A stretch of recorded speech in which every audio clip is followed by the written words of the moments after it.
Welcome to zwide-media. If you're new to this channel, please subscribe. Don't forget to like, comment and share. Here's a new video for today.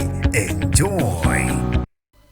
Sekuvele Okusha ngesiphidli sengozi esenzeke namhlanje ekseni sadlula nemphefumulo engu-8 emandeni. Nginibingelele nginamukele ezindabeni zezwide-media. Igama lami ngusibonga konke wakantwande mothanda ungangibiza intatheli eka YouTube. Sekube nokuphikisana emva kokusabalala kweindaba ezinyantisayo zokushona kwanqaba yabantu namhlanje ekseni lapho okushayisana khona imoto encane ekuthiwa ibithwele izingane zesikole eshayisane netruck maqede kwadlula emhlabeni abantu abangu-8 media batshela ukuthi izingane zesikole ishonile. Nansi indoda esendaweni yesigameko iyakuphikisa lokho. Kodwa ke amahlebezi noma abaningi bathi cha bekuyizingane zesikole zonke lezi ezishonile. Bafethu ngaphandle ukuthi ngikhuluma kakhulu ngidedele ivideo uzibonela ukuthi yini le esikhuluma ngayo. Ubambela ongathuzwe ngentatheli ka YouTube.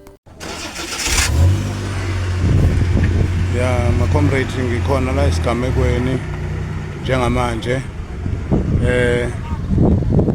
abantu abashonile la bengezona ingane zesikole bekushone abafana bebebuya lapho kuthiwa bebebuya khona. So bawu-8 abantu abashonile, 7 boys 1 girl. Bashone ngabo 4 ekseni. Abase ward 3 ward 3. So ngiyacabanga ukuthi njengoba kuyi-ward 3 sebelayishiwe-ke bonke emotweni. Abakangcongo isibongo, abanye bakwayikhali.